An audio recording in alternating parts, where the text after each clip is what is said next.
أعوذ بالله من الشيطان الرجيم. بسم الله الرحمن الرحيم. كتاب ذم الدنيا، وكما قلنا الدنيا أعوذ بالله من الشيطان الرجيم. بسم الله الرحمن الرحيم. الحمد لله رب العالمين الرحمن الرحيم مالك يوم الدين إياك نعبد وإياك نستعين اهدنا الصراط المستقيم صراط الذين أنعمت عليهم غير المغضوب عليهم ولا الضالين آمين. اللهم صل على سيدنا محمد وعلى آل سيدنا محمد كما صليت على سيدنا إبراهيم وعلى آل سيدنا إبراهيم وبارك على سيدنا محمد وعلى آل سيدنا محمد كما باركت على سيدنا إبراهيم وعلى آل سيدنا إبراهيم في العالمين إنك حميد مجيد. سبحان ربك رب العزة عما يصفون والسلام على المرسلين الحمد لله رب العالمين.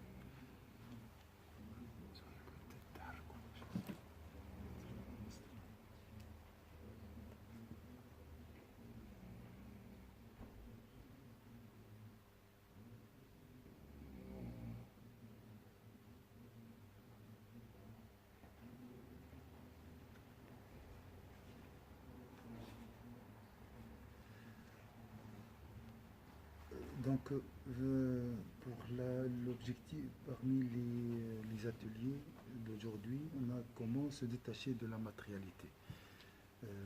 Comment toujours, il faut changer la conception. تغيير الأفكار ومن بعد ذلك يتغير القلب ويتغير السلوك.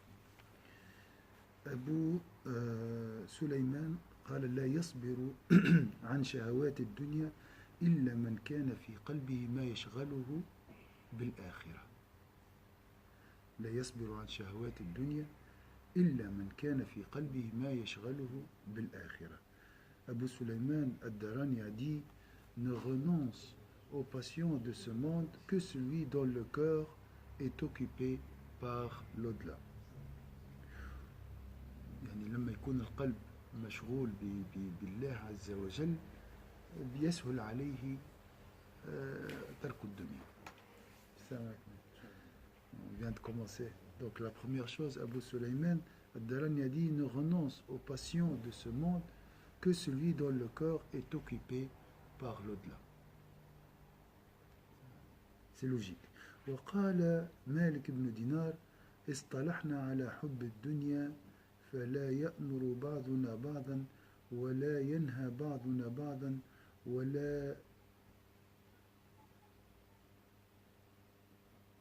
يدعنا الله على هذا فليت شعري أي عذاب الله ينزل علينا. اصطلحنا على حب الدنيا يعني توافقنا على حب الدنيا. فلا يأمر بعضنا بعض بالمعروف ولا ينهى بعضنا بعضا عن المنكر ولا يدعنا الله على هذا فليت شعري أي عذاب سينزل علينا. Malik ibn Dinar il a dit nous nous sommes accordés pour l'amour de ce monde. Aucun n'exhorte son prochain et aucun ne fait des réprimandes. Donc, aucun n'interdit le blâmage. Certes, Dieu nous le reprochera par ma vie. Quel châtiment nous réserve-t-il? Donc, ça, c'est part de notre situation aussi. وقال أبو حازم يسير الدنيا يشغل عن كثير الآخرة. يسير الدنيا يشغل عن كثير الآخرة. Al-Hassan a dit, Abu Hazim a dit, ce qui est peu négligeable en ce monde nous détourne de ce qui est important dans l'au-delà. Donc je répète, ce qui est peu négligeable, hein, donc peu de la matérialité. Donc on a remplacé l'atelier par une leçon concernant le détachement de la matérialité. J'ai dit pour se détacher, on peut aussi lire sur l'insignifiance de ce monde. Comme ça on trouve, Inch'Allah, une facilité à se détacher. Alors, si vous voulez prendre une photo, comme ça, vous pouvez suivre la page.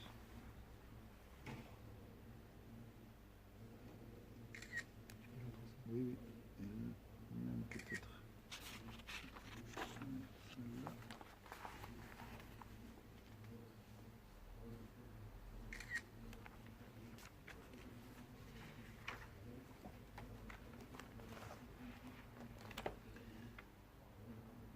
وقال أبو حازم يسير الدنيا يشغل عن كثير الآخرة. يعني شوية من الدنيا يشغلك على كثير من الآخرة. Donc je prends les 10 jours de retraite spirituelle. Des fois, juste une affaire de la dunya m'empêche d'avancer. Des fois, un petit souci de la dunya remplit ma tête et j'arrive pas même à me concentrer pendant mes prières. Peu. On parle vraiment d'un petit souci. C'est ça ce qu'il voulait dire ici. Ce qui est peu négligeable en ce monde nous détourne de ce qui est important dans l'au-delà. وقال الحسن أهين الدنيا فوالله ما هي لأحد بأهنأ منها لمن أهانها. Al-Hassan a dit mépriser ce bas monde par Dieu, il n'en sera que plus insignifiant pour celui qui le méprise. Donc il faut la négliger, il faut la mépriser par le cœur. Il ne faut pas donner beaucoup d'importance à cette matérialité, dans ce sens-là. Et qui, je répète toujours, la dunya blâmable, c'est l'excès de licite et le haram. الدنيا المذمومة مش الحياة ولا الشغل. Le travail, c'est une adoration d'Allah Azza wa Jal, c'est l'excès de licite et de l'interdit. وقال أيضا إذا أراد الله بعبد خيرا أعطاه من الدنيا عطية ثم يمسك فإذا نفد أعاد إليه وإذا هان عليه عبد بسط له الدنيا بسطا. ربي كيحب واحد يعطيه الدنيا ومن بعد ينحيها له، يعطيه وينحيه، وإذا ما يحبوش يعطيه الدنيا وينسيه في الآخرة. Il a dit aussi, lorsque Dieu veut du bien à un serviteur, il lui accorde une faveur de ce monde, puis il cesse. Voilà. Et lorsqu'elle s'interrompt, il lui en donne encore. Et s'il méprise un serviteur, il lui offre largement ce monde. Il lui donne. Méprise, donc néglige. S'il n'aime pas une personne, s'il veut châtier une personne, il lui donne constamment, sans interruption, largement ce monde. Et comme ça, il l'oublie. C'est un châtiment. Mais lui, pour lui, il a réussi sa vie. Pour persuader qu'il suit le bon chemin dans son égarement. Voilà. L'égarement, c'est lorsqu'il lui donne l'argent, sans interruption.